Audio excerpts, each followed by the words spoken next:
Alright YouTube, I promised a video upon Memetics, so this is the next occult video, sort of the transfer of information in an evolutionary manner. Now, I have spoken before about how evolution generally accepted, the process of natural selection especially, operates upon the spiritual, it operates upon language, it operates upon basically everything. We are subjugated to natural selection, which is why I'm a capitalist as well, by the way. Every human endeavor works best when it is subjugated to the general concept of selection. There's a little bit of wiggle room there, for letting people die in the streets or whatever. But generally speaking, human systems, human understanding, human anything works basically with the same basis.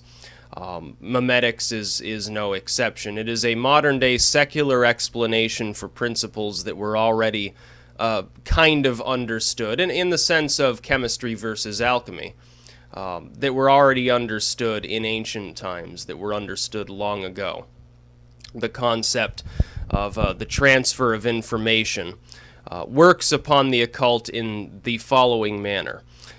If two people don't speak the same language, and one person is speaking, the other person can't understand it at all, they may be able to derive intonation from that. They may be able to understand the emotions of the other person speaking based upon the gestures that they're using, the tone that they're using, with exceptions. In some cases, you'd have a culture where speaking loudly and what we would consider angrily would be a type of speech that actually means the person's happy or the person is praising you or something like that. That can happen.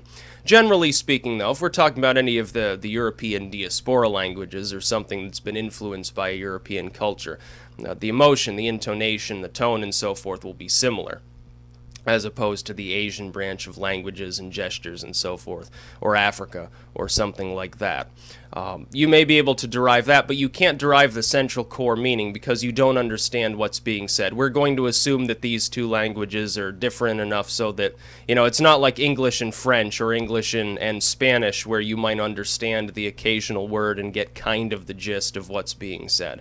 We're going to assume that we're talking about somebody who speaks Finnish and somebody who speaks English or something like that. You have no idea what they're saying in either direction. You can't derive really a mental picture or an idea or anything significant from that.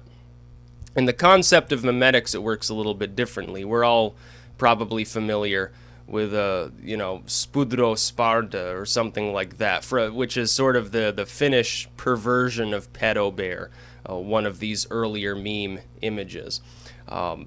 People spread it around because they find it amusing or cute, or they're just confused by it and they say, well, what the fuck is this? I think I'll share it. And this idea then spreads around. It is no longer even reliant upon human communication. You may have no idea what it's talking about. You may not even get the context of the actual visual representation of the words that may or may not even be there. You're spreading it around for some other reason. It can stand in for emotion. It can stand in for anything. Within the occult, you have something similar. The process at work is this. It relies upon human understanding, much like these memetics relies upon the translation of meaning in some way, shape, or form. Again, not necessarily the understanding of the language used.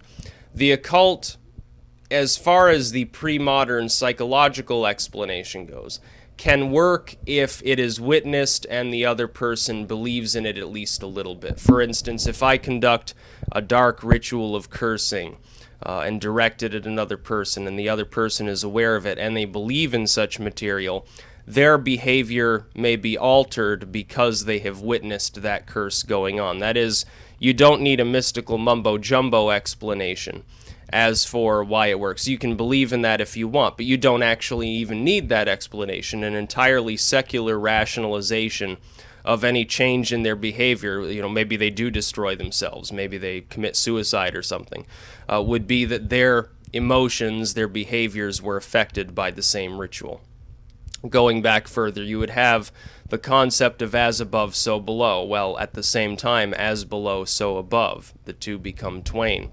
Therefore, you can look at human understanding, at human endeavors, at the natural world, including natural selection, and put it upon the cosmic plane and begin to make explanations thereof. And this is one of the primary concepts within the modern occult movements. It goes back to the Renaissance, and in fact may go back far further, depending on who you choose to believe on the subject. But it is there. It is there, and it's a very potent belief system within the occult.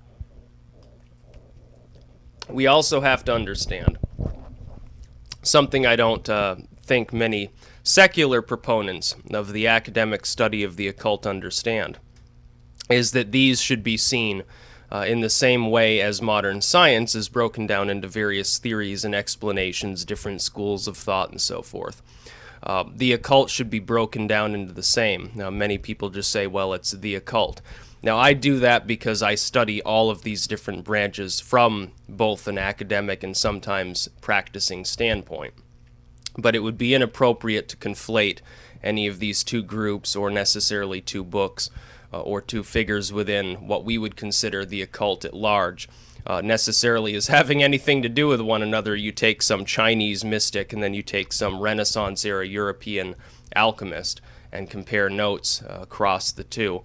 They're not necessarily coming to the same conclusion because they have such a vastly different background. Back to memetics, though. The transfer of information in a viral form based upon the theory of evolution, I happen to be a proponent of believing that this is true. We can see it. We can observe it. In fact, it gives evidence for biological selection because it works so well in biological systems, at least within man, you would think. You put an image on the internet or somewhere else, propaganda image, you would think of a poster or something like that, and all of a sudden it starts being spread around in what we would consider a viral fashion. It's replicating itself. Our minds are biological instruments. Our minds are almost a life force unto themselves that simply is using the rest of our biological form to sustain its own capabilities and functions. Now, really, when it boils down to it, all we are is a brain with a survival suit attached to it. That's really what we are. All of our thoughts and dreams and everything else, that's all brain activity. Everything else that goes on in our body, our heartbeat, our sexual reproduction, and so forth, is really secondary. The reproductive faculties are the only other prime function that we happen to serve. Oftentimes people talk about, well, the other purpose is survival. Yes, but the brain's survival is what matters. The rest of the body gaining sustenance. It's only gaining sustenance to keep the brain alive, to keep the rest of the body in top form so that it can continue to allow the brain to survive and allow the brain to reproduce its own way, its own biological capabilities through reproduction. I know for some lower life form you would think, well, the sexual takes primacy because there's not a lot going on in the brain. You would think of an ant colony or something like that. Yes, but it's still the mental function that's allowing all of that to happen. The organization you're seeing is still a mental function of sorts, even if it's just primitive instinct, really. With memetics, though, we can look to several modern cases. We can look to Ebola-chan or Keck, which is going around on 4chan still and elsewhere. We can look to these things and we can say the religious has evolved as well in accordance with natural selection. Memetics, in the sense of the modern, that is on the internet especially, with the information age, is aiding this process. It's sped it up. The information age has sped up the evolutionary process of man probably 100 or 1,000 times, because it allows for ideas which then govern biological behaviors to be spread more quickly. And this has an effect upon the occult. I remarked years ago, and put this down in the introduction of Fruits of Eden as well. For those who are interested, you can look that up. I remarked there that the occult was undergoing a renaissance specifically because of the information age, because arcane material that formerly, there was a copy in this library, or maybe if you were lucky, if you were in an urban area, you might have some little alleyway bookstore where you might be able to occasionally pick up some limited edition of an occult work. That era is gone. Now you can get it all online. You can order it from Amazon. You can get antique copies, vintage copies from eBay. You can self-publish your own occult thoughts there. It's a massive proliferation of philosophy and how-to material, as well as the rediscovery in an almost early colonial era sense of some of the ancient. We would think of the only prior era comparable to this being the Napoleonic era, when the armies of the Europeans, especially of Napoleon, were marching across areas of the Old World, the Middle East, North Africa. They were pulling in a great deal of the Rosetta Stone was found at this time. They were pulling in a great deal of archaeological material. They were interested in excavating tombs. They were interested in exploring ruins. They were interested in transcribing documents and doing things like that. What it led to was the birth, almost, of the modern age. We would think it starts in the Enlightenment, but we're talking about basically the same period. It was also requisite upon a human understanding of the ancient. Now, the Europeans were entirely focused on, well, how can we find the Holy Grail? How can we find the Ark of the Covenant? How can we, find the body of Judas or something like that? They're thinking in biblical terms. That's really what they were most interested in. But all of these other ancient cultures associated with those same stories, the Egyptians, the Babylonians, and so forth, they were interested in them too. They wanted to find information there as well. That's how they found all of these relics that have formed the backbone of most modern study of archaeology anywhere near that region. It was evolutionary in form. It sped up the human understanding of everything. It sped up the human understanding of linguistics with these language systems being able to be decoded. It sped up human behavior as older philosophies were then synthesized into new philosophies by people who were capable, again, of spreading them in an evolutionary manner, almost having sex with philosophy and then giving birth to various offspring. You can think of it in a sexual manner.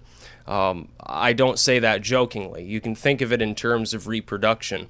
Somebody capable in that same manner of synthesizing ancient material with new material, or taking ancient material that hadn't been read by anyone for 500-600 years and re-releasing it, gives birth in a way to new philosophies. Other people then take it and synthesize it further. They analyze it, they absorb it, they synthesize it with other material that they happen to choose, they reanalyze it from different fields, from linguistic study, from archaeology, from the perspective of the biblical, from the perspective of any other religious philosophical school. It's evolution in action.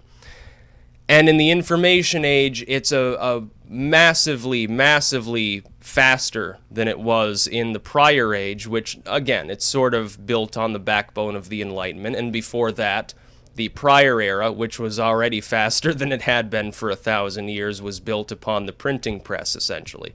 Before that, you have 1,000 years of literal darkness in which most people didn't have access to any of this information. That's why technology moved ahead so slowly. Only a small proportion of the population was literate. They preserved documents, they copied documents, they analyzed documents to an extent, but few of them were actually literate. Only a small proportion of the population's overall mental processing capability was at work doing so. Essentially, a handful of nobles, some monks, and that was basically it. You have to wait until Charlemagne until you find a ruler who isn't functionally illiterate.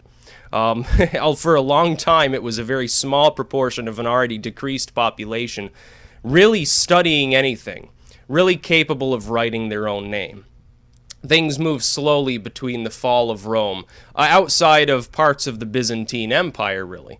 Things move very slowly in most of the Western world, not so much parts of Asia, which helped them get ahead and emerge out of the Copper Age and form their own empires. Things move very slowly until, again, the printing press era. All of a sudden, literacy begins to jump up. Then you have the Enlightenment, it jumps up further. Then you have sort of, very shortly thereafter, the rediscovery of much of this old stuff. And then you have really an appreciation for the modern educational structure. And now in most Western nations, literacy approaches 100%. Most people now in the Western world are hooked up to the internet. And some people still have primitive dial-up, but let's face it, it's still better than nothing. They have the ability to obtain documents, in many cases for free, on the internet. Literally tens of thousands of ancient documents. The amount of analysis and synthesis that goes on is far more prevalent now. And the theory of memetics probably wouldn't have come about at all if not for the information age. The concept that ideas operated on an evolutionary principle would have been foreign to people who said, no, well, ideas come from like books. They come from these pieces of dead tree. They didn't really have an electronic system. Yes, the internet was technically already born quite a few decades ago, but did you have it in your home? No, probably not until the 1990s. For many of us, not until the 2000s. You're really thinking we're still in our infancy as far as the social media age, and we're not far out of infancy and into adolescence when it comes to really the home internet. Before that, it's basically academic institution and you're using email, and that's basically all you have before maybe 1992 to 1995. That's not that long ago. On a human scale, it's the blink of an eye. In fact, it's not even the blink of an eye. You know, it's such a short period of time on a human scale that the message from the brain to the eye to blink is only halfway there in that very short period of a few decades. As far as memetics go, though, insofar as occult-themed memes go, I would say this. Yes, the spread of pagan or occult ideas or powers, insofar as they're able to be psychologically translated by people witnessing them, is very real. When you sort of fuck people's minds up by taking the name of a pagan deity now rediscovered by the internet community at large and put it on sad frog Pepe meme, and call it kek. Yes, that affects people's behavior. And to say that it does not indicate, oh, well, yeah, these are a bunch of bored neckbeards that are just circle jerking each other and pretending to worship some ancient Egyptian deity. No, what this is an authentic pagan force that used to be venerated as very real. There were probably all sorts of prayers and psalms written to this specific being.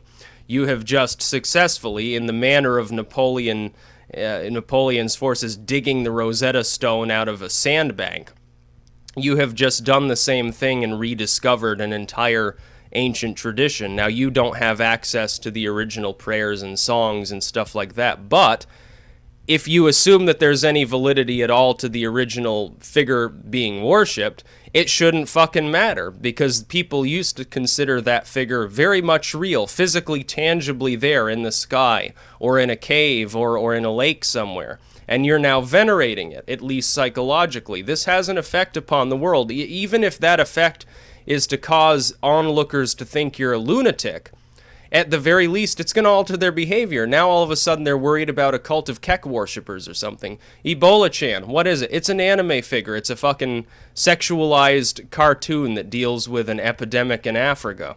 And yet it's spread around very, very successfully in an evolutionary manner for some reason. Possibly because of the cuteness factor, possibly because people were saying, oh, I hope this is the end of the world because life is so fucking miserable. It spread around everywhere. It spread around the entire world. It was on Nigerian forums. It was, on African forums. It was in the West. Japanese people were talking about it. It successfully, in a very short time, replicated itself to millions of minds. All it was a cartoon. And now it has a whole storyline attached to it almost, with many thousands of images and fan fiction and everything else. This is another thing. The sort of fan fiction side of literature is akin to the occult in a way. Because the people taking these pagan names, think Nurgle during the same Ebola outbreak, or again, Kek, or Lucifer, or any of these other figures or names, the people discussing them oftentimes themselves do not have a full understanding of sort of what you would consider canonical materials behind them. But it does not matter. Over time, Satan has been transformed dozens of times. Over the last 2,000 years, Satan went from primarily a misunderstood sort of trickster being from Judaism, a little demon, like an imp or something like that, to a giant in the sort of Dante era, to a dragon, a winged serpent, and that was what it was sort of in ancient lore. In the more authentic, original Christianized sense, but it went back to being sort of the dragon. Then became a romantic figure, sort of the fallen rebel who was kind of a good guy. Then became the face of corporate America, or the corporate Western world. Satan has been used to represent every leader that people don't happen to like. Kim Jong-un is Satan, Putin is Satan, Bush was Satan, Reagan was Satan, Obama is Satan, the Pope is Satan. Everyone's Satan. If you don't like someone, either call them Satan or Hitler. Hitler, by the way, is subject to the same natural selective forces. Over time, the canon becomes far less important. The original philosophy is all but forgotten. Nobody really knows anything about the original Judaistic Satan, so-called. What they think they know about is one of these many incarnations of this same being. They've all been spawned as thought forms within the human consciousness, and they spread around in an evolutionary manner. It becomes part of human philosophy. This affects the actions, the beliefs, and the thoughts of people from this generation who are in positions of power, and in the next generation of people who will be in positions of power. The next 5 or 6 presidents from now, many decades in the future, the person is probably alive today. They might be some total nobody right now. They are currently learning about this and many other beings, and it doesn't matter if they know anything whatsoever about the original canon. It's like with Trump. I'll point out an example from literally yesterday. Trump talking about General Pershing and the pig's blood bullets. This has entered the consciousness of people and has since 9/11. The concept that General Pershing dipped bullets in pig's blood, killed 49 of 50 Islamic jihadist prisoners that he had at the time, let the last one go. The other one told everybody what had happened, and they didn't have a problem with Islamists anymore. This story may or may not be true. There's no specific evidence that this ever happened. It appears to be a misconstrued report of a different general who used to bury the dead Islamic jihadists with pig corpses in order to keep them from being disinterred and sort of, I guess, ritualistically bathed or something. There was a report that at least one Muslim at the time was beheaded and the head buried in a pig skin. And this was just a form of disrespect. It didn't actually cause enough fear to cause them to stop attacking, although it probably pissed them off quite a bit. It was really the military machine at large that ground down the people fighting. But it doesn't matter. It doesn't matter that this story may not be true. There's a possibility that it is, I'll admit that. But in all likelihood, the story is probably at least misconstrued. But nobody fucking cares, because almost everybody already thinks they know about General Pershing and the pig's blood bullets. Almost everybody widely believes it. Only a handful of people that do fact-checking before they accept something is true know anything to the contrary. And their words don't mean anything, because the meme has already replicated itself out of control to most of the population, and trying to convince the person they're wrong isn't gonna fucking work. There you go. Natural selection in action. The more viral, especially the more emotional, or the more right for the moment idea, spreads far faster than the correct, and I say correct, story can. If a myth spreads quickly enough, the truth no longer matters, because it's no longer true in the human consciousness. Now, I'm not faulting him for repeating this story, because again, he probably thought this was a true story a decade ago. You can't really fault him or anybody who believes in the story for believing in it, because, again, the fact-checking wasn't there until long after it had already spread. I think I remember hearing about it on Fox News around like 2002 or something. I'm pretty sure they ran a story where they had some military advisor saying exactly the same story. So at that time, half the population was already indoctrinated into this meme. This is how propaganda operates, by the way. You preempt the truth with an emotional lie that is sure to spread very quickly. Something very powerful, the burning of the Reichstag. Commies did it. Oh, commies probably did it. Well, by the time it looked like maybe the commies didn't do it, everyone already thought the commies had done it. 9/11. Why do you think they came out immediately and started blaming somebody who may not have been involved, and then redacted the report on the same? Probably to protect the Saudi Arabians because they were terrified about losing oil interests. Anything like this. The story of Christianity. The story of Christianity is a myth. Jesus never existed, at least in the form that the Bible suggests. Maybe there was some central figure there, but we know. Look at the things that are claimed there. They're obviously not true. Jesus never walked on water. He didn't turn, a dozen fish into 1,000 fish. He didn't feed thousands of people with one loaf of bread. It didn't happen.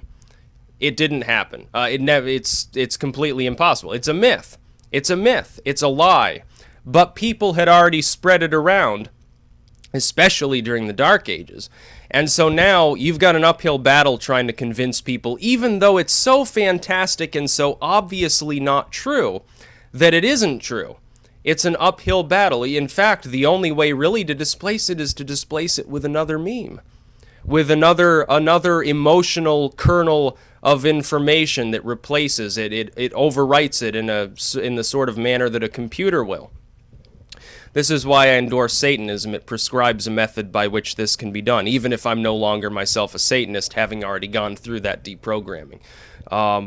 It's a manner of erasing the old incorrect information and substituting something else that simply evolutionarily works better. I see Christianity as holding people back, but there's no doubt in my mind or anybody else's that certainly the central myth spread very quickly, and it still spreads easily today. And it's a testament to its ability to replicate. It doesn't mean it's true. It simply means that it is emotional and it fits many scenarios and can be translated many ways according to what people happen to want to translate it as. And so it spreads easily. It's memetics. It's the spread of the idea. It doesn't even need a viral image on the internet to spread. The organized religion operates this way. The occult operates this way. Language, everything. Everything in this biological world, every piece of the biological world is subjugated to natural selection. Everything. Everything that you do in your life, everything that you believe, whether true or not, the foods you like, the foods you dislike, everything is part of natural selection in some way, shape, or form. If you look at epigenetics, even a lot of these behavioral traits that don't directly code to DNA can be attributed to selective forces. Ideas are subjugated to the same. I know this is very dense, kind of rambling, and has a lot of slightly off-topic stuff, but there it is. It is a confusing thing. Trying to draw the occult into memetics is theoretically easy, but actually explaining it in a way that can be understood is a little bit harder. You have to use examples. Again, picture that plane that you probably pictured earlier in this video, the red biplane. Or did I mention that when I tried to make the video before the webcam stalled out? I don't even know. Okay, well, we'll play a quick game here in case I don't quite remember if I already covered this or whether it was the failed last attempt to make this video. So, really quick here. Imagine in your head a red World War I era biplane, sort of like the Red Baron, only with 2 sets of wings instead of 3, sitting on a runway with a propeller in front and the little insignia on the side. Now stop. Did you visualize it in your head? Well, you just received a seemingly tangible image of something without me offering you anything tangible to look at, based solely upon what I said. I didn't give you an image to look at, I simply described something, and you saw it in your head. Many of you did anyway. Also part of this same capability.